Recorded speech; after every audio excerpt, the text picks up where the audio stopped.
మరికొద్దిసేపట్లో ఒక చారిత్రక ఘట్టానికి తెరలేవబోతోంది. Parliament central hall సాక్షిగా జీఎస్టీ ఈ అర్ధరాత్రి అమల్లోకి వస్తోంది.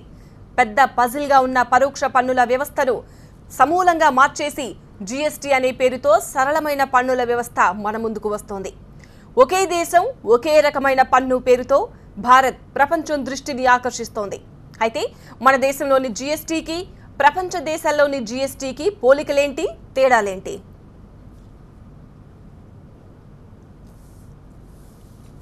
ఆలోచన పుట్టింది రాజీవ్ గాంధీ జమానాలో, కార్యరూపం దాల్చింది మోదీ హయాంలో.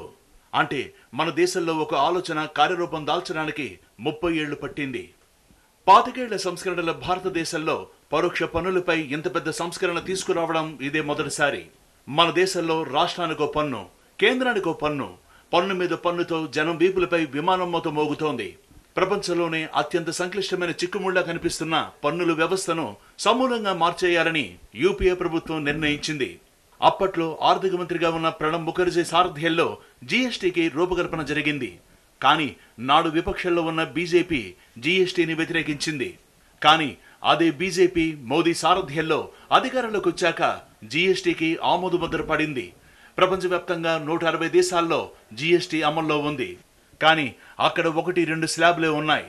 మన దేశంలో మాత్రం వస్తు సేవల పన్ను జీఎస్టీను 6 స్లాబులుగా తీసుకొచ్చింది మోదీ సర్కార్. 0, 3, 5, 12, 18, 28 స్లాబులుగా పన్ను రేట్లను విభజించారు. బంగారంపై ప్రత్యేకంగా 3% పన్ను విధిస్తున్నారు. కానీ ఇతర దేశాల్లో ఒక స్లాబ్ మాత్రమే ఉంది. పైగా మన దేశంలో ఉన్న 28% ట్యాక్స్ స్లాబ్ ఎక్కడా లేదు. సింగపూర్ జీఎస్టీ రేటు 7% ఉంటే ఆ దేశం ఈజ్ ఆఫ్ బిజినెస్ ర్యాంకింగ్ లో 2వ స్థానంలో ఉంది. మలేషియాలో జీఎస్టీ రేటు 6% ఉంటే ఆ దేశం ఈజ్ ఆఫ్ బిజినెస్ ర్యాంకింగ్ లో 23వ ర్యాంకులో ఉంది. న్యూజిలాండ్ లో GST rate 15%. Is of doing business లో 1వ స్థానం. మన దేశంలో 6 స్లాబులున్నాయి. ఈజ్ ఆఫ్ డూయింగ్ బిజినెస్ లో మన ర్యాంకు 130. అంటే స్లాబులు ఎక్కువగా ఉంటే వ్యాపారానికి అనుకూలమైన దేశం కాదని ఈ గణాంకాలు చెబుతున్నాయి. కేంద్ర రాష్ట్రాలకు చెందిన మొత్తం 17 పన్నులన్నీ జీఎస్టీలో కలిసిపోతాయి. వస్తువును తయారు చేసిన సంస్థ దాన్ని హోల్సేల్ వ్యాపారికి విక్రయిస్తుంది. హోల్సేల్ వ్యాపారం నుంచి రిటైల్ వ్యాపారికి ఆ వస్తువు అందుతుంది. రిటైల్ వ్యాపారం నుంచి వినియోగదారుడికి ఉత్పత్తి చేరుతుంది. జీఎస్టీ పోర్టల్లోకి ఎంటర్ అయిన తయారీదారులు, వ్యాపారులు ఇన్పుట్ క్రెడిట్ ద్వారా తాము కట్టిన ట్యాక్స్ ను రాబట్టుకుంటారు. పెట్రోల్, డీజిల్ ని, మద్యాన్ని జీఎస్టీ పరిధి నుంచి మినహాయించారు. వీటిపైనే ప్రజలు అభ్యంతరాలు వ్యక్తం చేస్తున్నారు. ఈ రెండింటిని జీఎస్టీలోకి తీసుకొస్తే ప్రస్తుత స్లాబుల ప్రకారం రేట్లు అమాంతం తగ్గుతాయి. కానీ ఖజానా నింపుకోవడం కోసం ప్రభుత్వం మద్యాన్ని, పెట్రోల్, డీజిల్ ని జీఎస్టీ పరిధిలోకి తీసుకురాలేదు.